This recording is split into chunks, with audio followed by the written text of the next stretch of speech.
is an action plan that will get us much more housing built for people of London and across the country, housing that is great in a growing city and growing needs. Prime Minister, in your last visit to London, when you made a historic announcement for the Canada Dental Benefit, which happened here in the City of London, we saw, it was last year in 2020, December of 2022, and today I can confidently say that over 1,000 children here in London West have benefited from that Canada Dental Benefit. So I'm more than confident that today's announcement, next time you're here next year, we'll be making and talking about the impact and the concrete actions we're taking to chip at the growing needs of Canadians and concerns that we have here in our community. And I am proud to say that it's always exciting to have you in our riding, making these groundbreaking announcements that have a real impact on Canadians. So it is my pleasure to welcome the next speaker, which is the Right Honourable Prime Minister Justin Trudeau. Welcome to London West again, Prime Minister.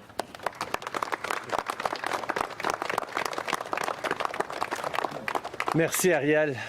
Avant de commencer, je veux offrir mes condoléances aux proches de Monique Bégin, qui est décédée récemment. Monique était une femme extraordinaire, inspirante, qui a servi son pays avec brio et excellence pendant de longues années. She was a respected teacher, an advocate, and a trailblazer for Canadian women. So on behalf of all Canadians, I offer my deepest condolences to Monique Bégin's family and her loved ones. She will long be missed for the extraordinary leader she was, an extraordinary, inspiring woman. Merci encore Ariel pour ton introduction. Je suis très content d'être ici avec toi, avec Peter et Sean à London, en Ontario. Sean, I'm pretty sure this is our first housing announcement together since you began your new role as Minister of Housing, Infrastructure and Communities, but I look forward to many more, just like this one. Housing is a solvable problem, and we're all going to solve it if we work together. Canada has done it before, and we're going to do it again. It's also great to be here with Mayor Josh Morgan, who knows we need to build more homes faster, here in London, but also right across the country. It's because we're facing a shortage of housing right now, and that's why prices of homes have become far too high. It's not fair to young people who feel like cities are turning their backs on them. When housing is that expensive, young people feel like cities don't want them. They feel like they can't succeed. But if young people can't succeed in our cities, then where can they succeed? That's why we're addressing this. I mean, housing in big cities around the world has already become out of reach for many, in places like New York, Paris, London, San Francisco. But we're not going to follow those examples. Les familles, les jeunes, tous les Canadiens s'attendent à ce que leurs leaders travaillent ensemble pour s'attaquer aux gros enjeux comme le logement. C'est pour la première fois qu'on retrousse nos manches pour construire plus de logements au Canada. On a réussi à le faire dans le passé. On va réussir encore si on travaille tous ensemble. When we launched the $4 billion Housing Accelerator Fund, a fund to build more homes faster, we told municipalities that they could access those funds with bold plans to eliminate red tape and remove barriers. On a été clair qu'il y a trop de réglementation municipale qui rend ça difficile de bâtir des logements pour nos communautés. On a été clair que les règles locales doivent changer et que les gouvernements locaux doivent être plus ambitieux. Et on va être là pour soutenir leurs ambitions. So here we are today with a very first agreement under the Housing Accelerator Fund. After we launched the fund, Mayor Josh Morgan and his team got to work.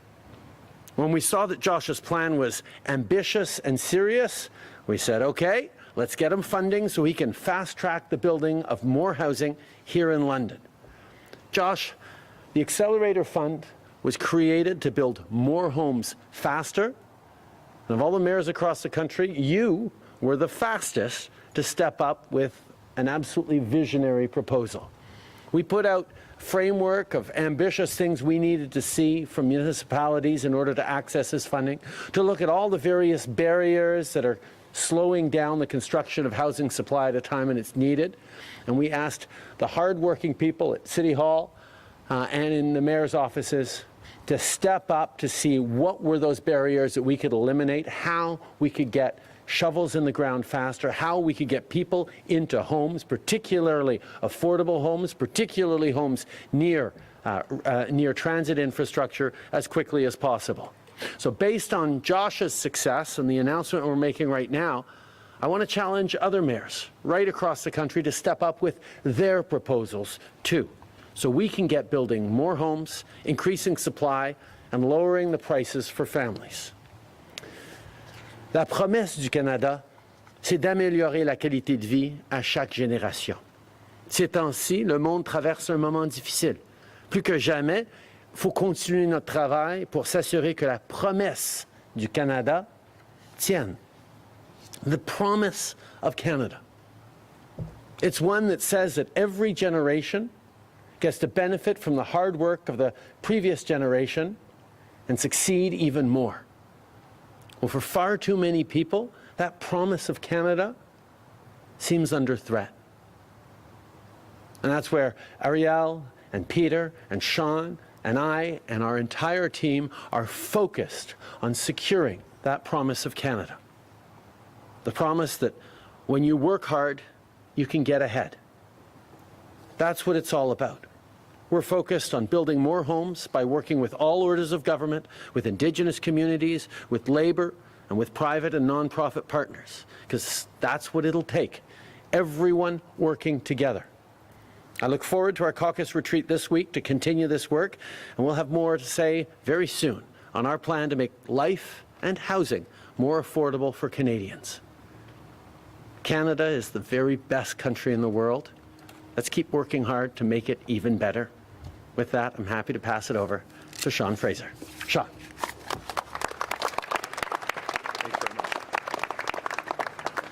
Look, welcome, ladies and gentlemen, for what is an important day in the path forward for the federal government's housing policy that's going to get more homes built in this country. Merci tout le monde. Avant de commencer, je veux remercier mes collègues pour être ici aujourd'hui et pour m'accueillir le City de London pour la première fois. This is an incredible city, and it's a wonderful opportunity for us to gather with colleagues over the next few days to discuss the path forward for the Government of Canada, not just on housing, but on some of the policy areas that we know are most important to Canadians. But specific to today's announcement, let me start by acknowledging we're living in a housing crisis in this country. It's impacting real people in real communities in very, very real ways. The reality is there's no one reason why there's a housing shortage that's impacting families. There's a number of different reasons. And today's announcement is addressing one of them head on. And that's the way that cities build homes in this country. And in some instances, the way that cities don't build homes in this country. The reality is, over the course of generations, we've seen different communities across the country make decisions that actively restrict the ability of communities to build houses for their residents. This isn't okay. It manifests itself in the most bizarre ways, with sluggish permit approval processes, with zoning challenges that prevent housing from being built, with a lack of transit and public infrastructure that make communities livable. Today we're announcing a new path forward, and we're starting here in London. We're going to use federal leadership and federal funding to change the way that cities build houses. You know, London is an extraordinary example that's going to benefit from this fund. This is a $4 billion fund, by the way, that is a direct injection into the bottom line of cities who actually change the way that they build homes. Les fonds pour accélérer la construction de logements est une injection de 4 milliards de dollars pour la communauté et pour le gouvernement qui change la façon dont ils construisent les logements. Il est essentiel de construire des logements abordables pour tout le monde partout au pays. And folks, we're starting here today. And one of the reasons I find London is particularly appropriate is not just because the city and the mayor demonstrated leadership to get out the door most quickly, but because the challenges facing London are indicative of some of the challenges that we experience in cities across this country. This is an incredible community with a growing economy, with post-secondary institutions that are first-rate at Fanshawe College, Western, where I met student leaders just yesterday to discuss some of the housing challenges that the student bodies are facing. And despite the opportunities for growth, despite the vibrancy of the community, despite the many opportunities I see here in London, there's real challenges. I met with service providers for vulnerable populations yesterday who described to me the extent of the homelessness challenges that are actually translating into healthcare challenges for their community. Some of the students that I met with told me that they're living 40 minutes away from their campus and don't have meaningful access to transit, which they need because they can't find a place they can afford close to their classes. When you spend almost an hour and a half a day commuting to classes, that's time you're not spending building social relationships. That's time that you're not spending focused on your studies at a time in your life when that's what you should be doing. We can change that if we actually work together. There's additional challenges facing this part of Ontario in particular. The drive to buy phenomenon that has seen people come down the 401 from the GTA until they can afford a place to live is putting unique and unprecedented pressures on the cost of homes here and the cost of a place to rent. We can change this if we work together. Look, I want to tell you a story about how this announcement came to be. This is a project that started shortly after I became the minister responsible for housing, when I had the opportunity to leaf through the Housing Accelerator Fund applications. London's was particularly strong. I decided I was going to write a letter to Mayor Josh Morgan indicating some of the reasons I thought he had a strong application, including their partnership with nonprofits, including changes to their zoning density policy, including the adoption of digital permits that's going to actually speed up the process of giving permission to say, yes, we want to build homes in this community. And I can't tell you how excited I was because I had the opportunity to push them a little further.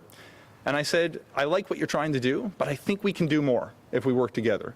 You can do more to build housing near university campuses and college campuses. You can do more to build housing near transit.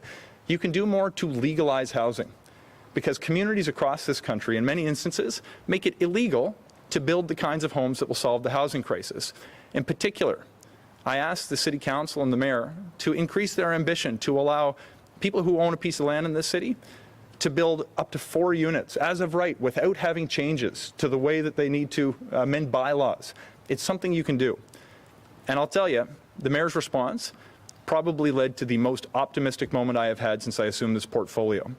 He wrote me back and said, we're going to build houses near our post-secondary institutions. We're going to build houses near transit stations. And you know what? They didn't just tell me they were going to legalize housing. Within days, they did it. They hosted a special council meeting where unanimously, 15-0, the council under Josh Morgan's leadership approved 4 units as of right for properties in this city. This is extraordinary, and it's leading to a $74 million contribution from the Housing Accelerator Fund to the City of London that's going to get more homes built in this community.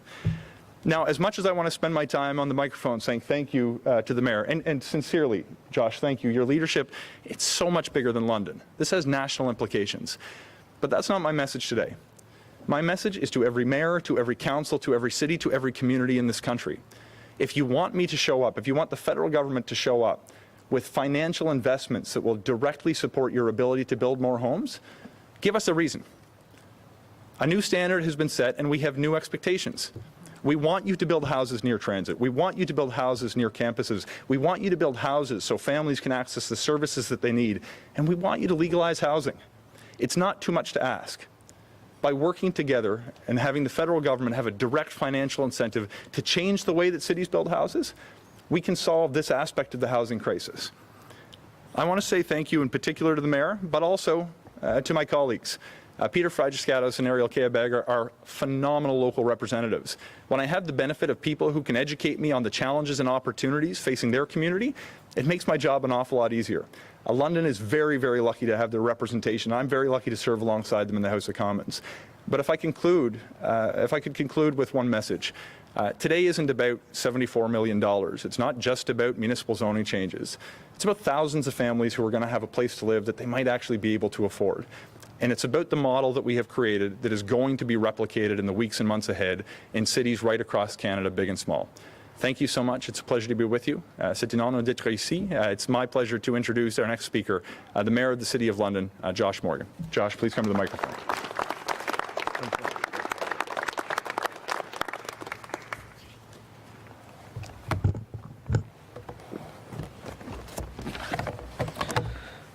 Well, first off, let me say thank you. You know, I remember running in a campaign not too long ago, and I said I wanted the city to punch above its weight.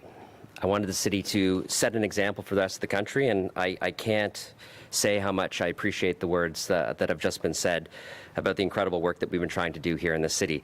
I want to recognize members of council in attendance, and usually I go through and I name them, but I think pretty much every member of council is in attendance, because why wouldn't you be for $74 million? I know members of the senior leadership team here are present as well. And let me say, first off, thank you to MPs Frajascatos and Kayabaga for being strong advocates for our city. We appreciate having you here. We appreciate your work on the housing file, and we appreciate your advocacy on behalf of our city with the government on many other issues. To Housing and Infrastructure Minister Fraser, I appreciate all of the things that you just said, but I also appreciate our frank and honest dialogue that we had since you become minister about how we work together to actually create housing in this city and in this country. To the Prime Minister, it's always great to have you in the city, not just because you usually bring great announcements, but it's great for you to have the caucus here, to engage, to see a city, to see an example of both the opportunities and the challenges that a city like London showcases for what are replicated in many cities across this country. Let me say, this is the most significant housing and housing-related infrastructure investment in London's history. We are honored to be the first city in Canada to receive funding as part of the Housing Accelerator Fund. This is a testament to the hard work of city staff, the bold leadership demonstrated by City Council, and the contributions from so many of our community partners. This $74 million investment will fast-track the creation of over 2,000 additional housing units over the next 3 years, while allowing for us to support the creation of thousands of more in the years to come. Specifically, this fund will help us invest in affordable housing, invest in housing-related infrastructure, invest in community-related infrastructure, which includes supports for our whole-of-community health and homelessness system response. In addition, this money will also allow us to provide financial incentives for housing near rapid transit routes, conversions of vacant commercial space into housing units in our downtown and other areas, as well as bringing forward zoning changes to promote transit-friendly, higher-density development.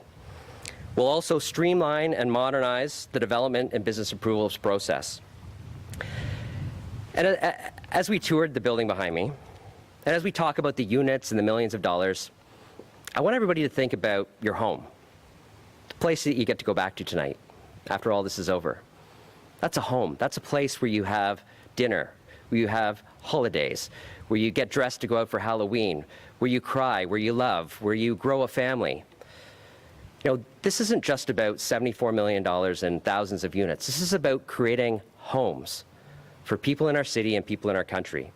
Homes where they'll have memories, homes where they'll share friendships, homes will do all those things in the safety and security of having a place where they can just simply be themselves and think about other things and not have to worry about the struggles of affordability and other challenges that we see in our city. I want to thank, again, Prime Minister Trudeau, Housing Minister Fraser, and of course, our two MPs behind us. Again, this is a tremendous opportunity for our city to not only create these homes, create this housing, and really set the tone and the stage for the rest of the country to follow, but also this is that landmark investment. And at the end of the day, what's most important is that it will positively impact thousands of lives in our city for generations to come. Thank you so much for this investment. Couldn't be happier to be here today.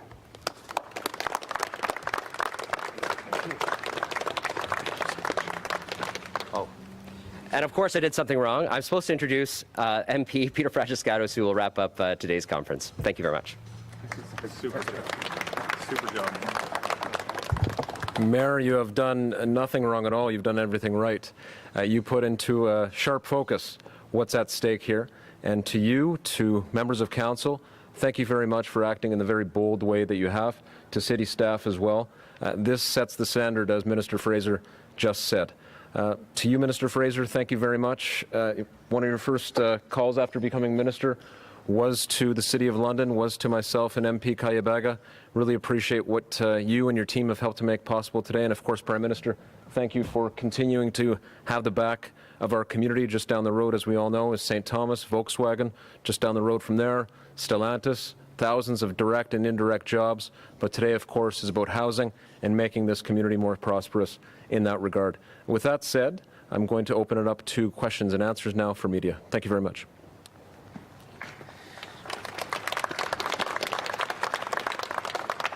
Thank you all. Merci à vous tous. We have 20 minutes for questions from media. Nous avons 20 minutes pour les questions des médias et on va commencer avec Marika Walsh. Good afternoon, Prime Minister Marika Walsh with the Globe and Mail.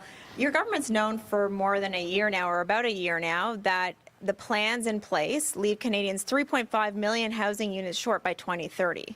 So why today are you only updating on a plan that falls short rather than explaining to Canadians what more you will do? Earlier this year, we announced the Housing Accelerator, which is an investment of $4 billion to municipalities across the country to accelerate zoning, densification, to reward ambition, and to take away so many of the different barriers that are preventing housing stock from being built across the country. Now, we know housing is a crisis that doesn't have a single solution, but a big part of it is going to be working with municipalities, as we did with the Rapid Housing Initiative, to build housing like this. This today is the first announcement around the Housing Accelerator. There will be many more to come as we step up on solving this challenge. Canada has solved housing supply challenges in the past, whether it was after World War II, whether it was when the boomers came of age. We are now embarking upon a significant effort to solve this once again for all Canadians. The Accelerator Fund is factored in to the calculations from your own federal agency that says Canada's short 3.5 million homes by 2030. So can you clarify for voters who are struggling, as you've acknowledged several times now, but not given an answer to, will your government set out a plan that fills that gap entirely?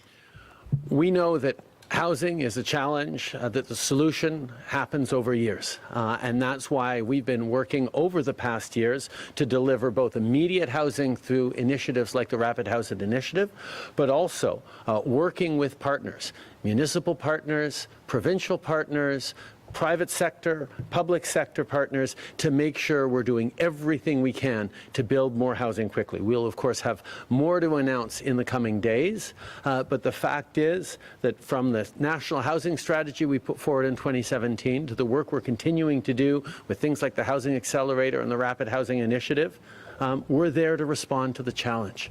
Canadians are struggling right across the country, and that's why we're responding. Prochaine question. Émilie Bergeron, La Presse canadienne. Bonjour, M. Trudeau. Votre gouvernement insiste beaucoup dans les derniers jours sur son bilan et sur des investissements en logement qui ont déjà été annoncés, comme pour le fonds d'accélération, qui a été annoncé quand même il y a longtemps, la première fois dans le budget 2022. Mais maintenant, la crise du logement touche aussi des gens qui font bien plus que le salaire moyen. Votre députée qui est avec vous, Mme Kayabaga, a parlé de ses propres difficultés hier à trouver un logement. Qu'est-ce que vous allez faire pour aider ces gens-là et comment allez-vous vous adapter rapidement? Un des problèmes fondamentaux au niveau du logement, c'est l'offre. Ça fait des décennies maintenant que différents paliers de gouvernement et différents gouvernements ont sous-investi dans le logement. C'est d'ailleurs pour ça qu'on a établi la stratégie nationale sur le logement en 2017, parce que pendant 10 ans, le gouvernement conservateur à Ottawa avait complètement refusé de faire quelque investissement que ce soit en logement. Et donc, on a du rattrapage à faire en tant que pays. Ça, on le sait très bien. Mais quand il n'y a pas assez de logements abordables, ça met de la pression sur tous les paliers socio-économiques. Et on se retrouve maintenant dans une situation où même les gens bien nantis ont de la difficulté avec le logement. La solution, c'est de s'assurer que tout le monde soit en train de travailler ensemble. La solution, c'est d'avoir encore plus d'ambition et de permettre, avec l'argent du fédéral, encore plus d'ambition au niveau des municipalités. C'est exactement les genres de partenariats que nous annonçons aujourd'hui avec le maire Morgan. Et on va continuer de faire ça à travers le pays. Mais pourquoi ça a pris autant de temps à avoir une première entente avec ce fonds d'accélération qui a été annoncé pour la première fois dans le budget 2022 et puis qui après a été créé seulement en 2023? Il faudrait demander aux différents maires pourquoi ça a pris autant de temps. Je suis très content qu'on a pu annoncer aujourd'hui avec le maire Morgan, mais comme vous avez entendu de notre ministre des Logements, on appelle à tous les maires à travers le pays de faire preuve d'ambition, d'être là pour accepter les investissements du fédéral pour accélérer la densification, la construction, l'accélération de zonage et de permis. Tout ça qui va nous permettre de répondre à ce défi au niveau des logements. Hi, Mr. Trudeau. Mackenzie Gray with Global News. I want to go back to something you said in your introduction. You said that the price of homes are far too high. Does that mean you'd like to see house prices come down? I think one of the things that we know is that house pricing cannot continue to go up. We have far too many people who, I've heard directly from so many families who, as of a few years ago, said, okay, we're going to put aside money and we're going to be able to set up a down payment.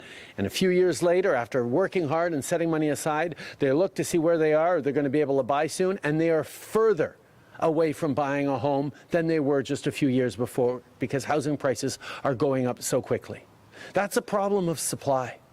That's that we as a country are not building enough housing quickly. That's why this $4 billion Housing Accelerator Fund is designed to leverage the capacities of municipalities, to work with developers, to work with the private sector, to work with nonprofit sectors, to build more housing supply to match the desires and the needs of Canadian families across the country and across socioeconomic levels. To follow up on Marika's question, the Deputy Chief Economist at CMHC says housing starts need to double this year, and the programs that you've already announced are factored into their $3.5 million estimate. Will you commit to a plan that meets the $3.5 million housing start? We know that housing takes a lot of work to build, and it takes a lot of people working together. One of the things that we did with the Rapid Housing Initiative we put forward a few years ago was made modest projections on how many units it would build, and those projections were blown past because it was such an oversubscribed and successful program across the country. That's why we took on a phase 2 of the Rapid Housing Program, and now a phase 3 with the Rapid Housing Program, which is building this place right behind us. So we know that as the federal government steps up and creates those partnerships, makes those investments, and takes clear and strong action, we can solve these troubles. Prochaine question. Bonjour, M. Trudeau. Raymond Filion de TVA. Vous allez rencontrer pour la première fois depuis le mois de juin, cet après-midi, l'ensemble de vos députés. Il y a de la grogne dans votre caucus, beaucoup d'inquiétudes par rapport au sondage. Certains s'interrogent même sur votre capacité à vous, là, à savoir si vous êtes encore l'homme de la situation. Qu'est-ce que vous allez leur dire à ces députés cet après-midi? Cet après-midi, je vais passer beaucoup de temps à écouter. Il y a de la grogne à travers le pays. C'est un moment extrêmement difficile pour quasiment tous les Canadiens. On est en train de faire face à des prix trop élevés pour le logement, pour l'épicerie, pour l'essence. Le coût de la vie cause énormément de difficultés, en même temps qu'on est en train de voir les impacts des changements climatiques, de l'instabilité géopolitique, des grands défis sur l'horizon. Les gens sont inquiets pour leur avenir, sont inquiets pour l'avenir de leurs enfants. C'est pour ça que, effectivement, nos députés qui font une job extraordinaire à écouter, à être là pour leurs concitoyens, vont être en train de partager ce que moi aussi j'ai entendu dans toutes mes conversations à travers l'été, que les Canadiens ont besoin d'aide, ont besoin qu'on sécurise cette promesse qui a toujours été au cœur du Canada, qu'à chaque génération, on peut réussir encore plus que la génération antérieure. En réalité, que les gens sont inquiets que c'est plus la réalité. Et donc, on va être en train de travailler, de parler de comment on va continuer de travailler pour répondre à ces enjeux-là. Avec les sondages qui vous sont personnellement très défavorables, il y a même une majorité de Canadiens dans un récent sondage qui disait que ce serait le temps de M. Trudeau de laisser sa place à quelqu'un d'autre. Est-ce que c'est une possibilité que vous avez envisagée? On est à 2 ans des prochaines élections.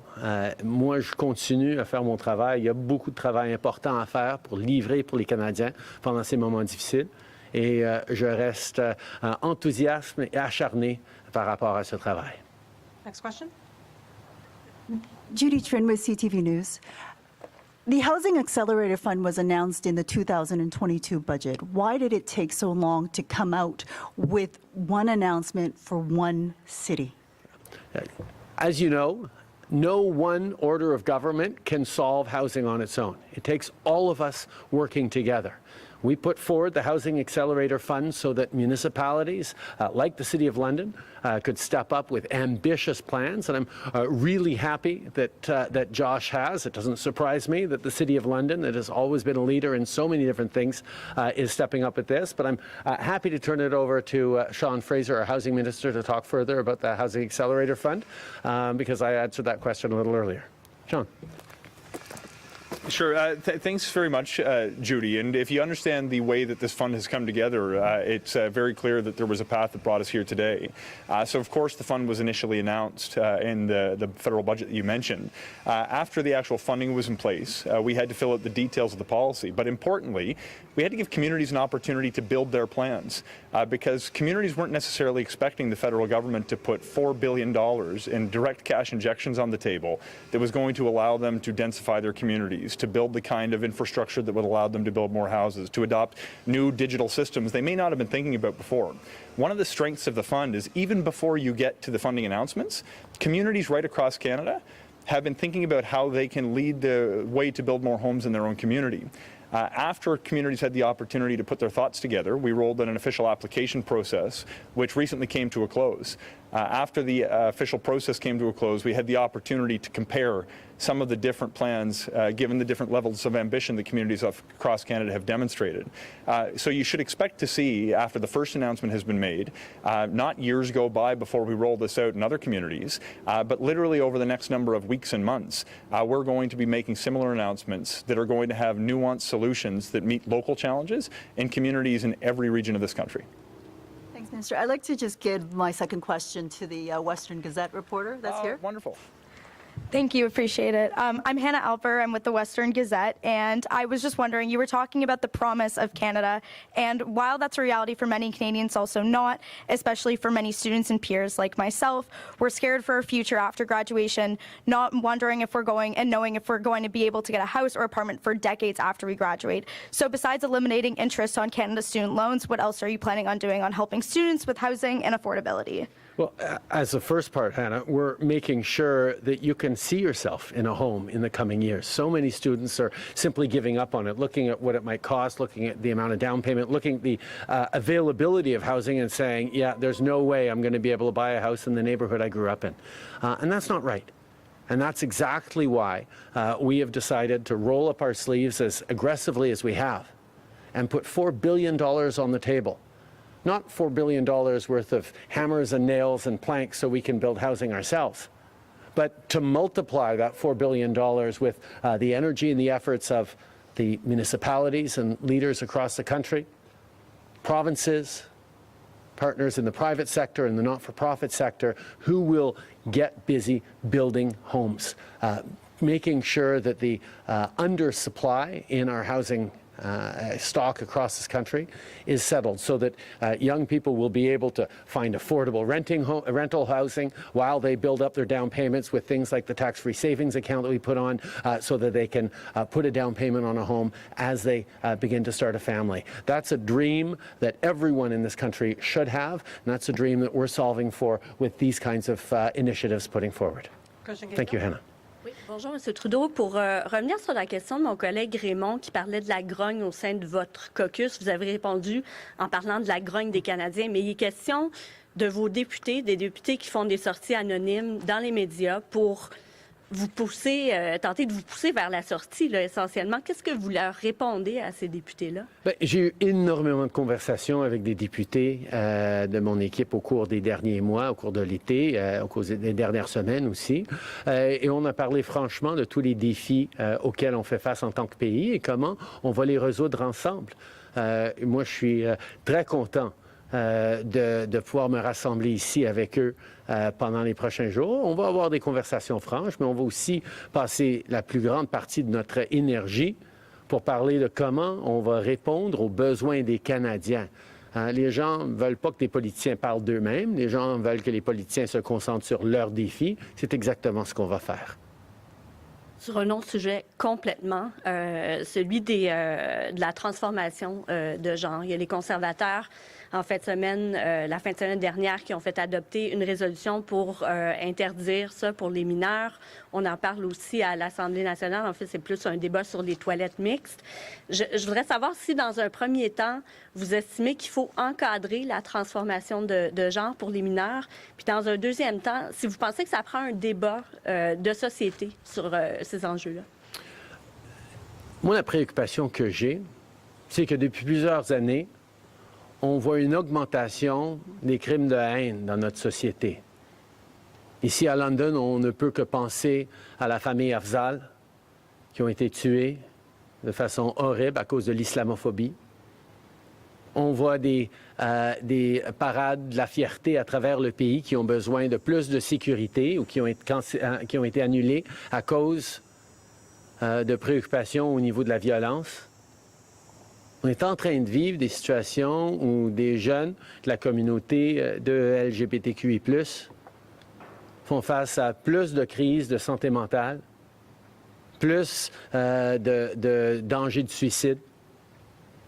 On a besoin d'être là, les uns pour les autres. Des leaders, des vrais leaders, on est là pour protéger les Canadiens, d'être là pour se défendre les uns les autres pendant qu'on bâtit un monde meilleur.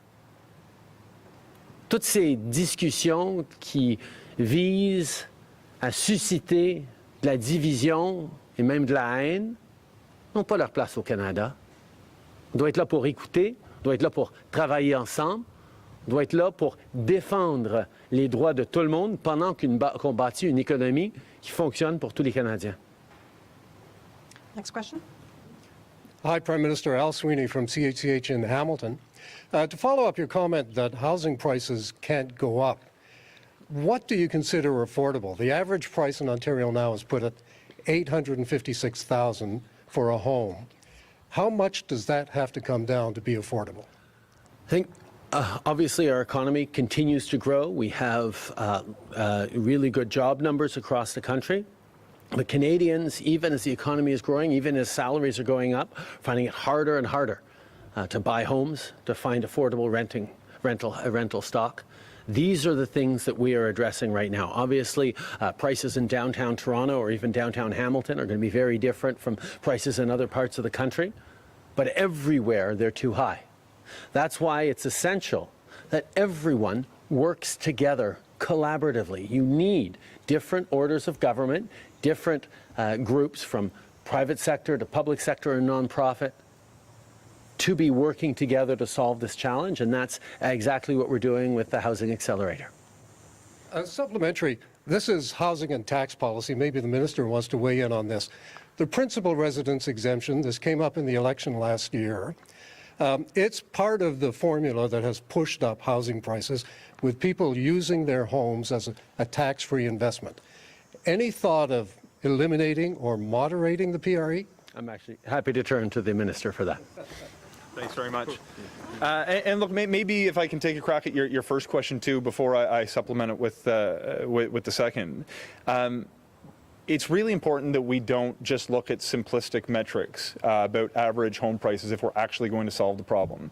Because what actually matters is that we have housing stock available across the housing continuum so that everybody who lives in a community has the opportunity to find a place that they can afford.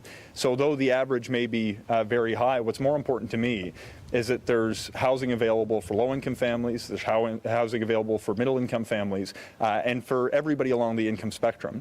So less important is the average home price, and more important is the availability of stock at prices people can actually afford. On the principal residence exemption, we don't have plans to get away with that, to do away with that particular policy. I've seen the Conservative Party routinely cite plans that they pull out of thin air that the government has plans to actually do away with that exemption. I'm not sure exactly where they've dreamed up that particular policy. We are putting together a series of measures that address the different unique problems that are contributing to Canada's housing crisis, including today with the Housing Accelerator Fund to change the way cities build homes. We will be looking at measures that change change the financial equation for builders to build in light of the higher interest environment that they're operating in. We will be looking for ways to boost the productive capacity through training, through immigration, and through innovation by having more homes built in factories, among other things. If we actually look at the unique problems facing communities, facing families, and facing the housing sector, I'm confident we can actually solve these problems. Prochaine question. Oui, bonjour, M. Trudeau. Laurence Martin de Radio-Canada. Un de vos députés m'a dit, Justin Trudeau a peut-être aidé à nous faire aller en 2015, mais là, il nous nuit plus qu'autre chose. Quand est-ce qu'un chef de parti doit partir? Écoutez, on a 2 bonnes journées de conversation avec les députés où on va avoir des conversations très franches. Mais je peux vous dire que l'équipe est prête à affronter tous les défis auxquels on fait face en tant que pays. Et je sais qu'on a beaucoup de travail à faire, mais c'est ce à quoi les Canadiens s'attendent parce qu'on est en train de vivre des moments difficiles, que ce soit l'inflation qui est à la baisse, mais l'épicerie est encore trop chère, que ce soit au niveau des logements. On est en train de mettre des plans de l'avant pour résoudre ce problème d'offre de logement, entre autres. Il y a du travail à faire, puis nous, on reste concentrés là-dessus. Avant de poser ma deuxième question, est-ce que je peux juste avoir une traduction en anglais on your leadership being contested? I'm going to be focusing on engaging with my fellow MPs. We're going to talk about all the challenges we're facing. We're going to talk about how to solve them. Dernière question. Il est où le seuil pour vous si le mécontentement gagne plus de députés? À partir de quand vous vous dites c'est fini? Écoutez, je vais avoir de bonnes conversations avec mes députés, mais je peux vous dire, je suis là pour continuer le travail qu'on a fait pendant bien des années pour bâtir un Canada meilleur, pour sortir des millions de personnes de la pauvreté, pour créer des milliers de jobs, pour lutter contre les changements climatiques, pour avancer sur la réconciliation, pas juste pour des causes morales, mais pour des causes économiques. On a fait beaucoup dans ce pays, on va continuer de faire beaucoup. J'ai énormément d'ambition pour ce pays et j'ai hâte de continuer le beau travail qu'on fait ensemble. Thank you, everyone. That will conclude today's press conference. Merci à beaucoup, tous. tout le Ça va monde. mettre fin à la conférence de presse. Thank you, guys.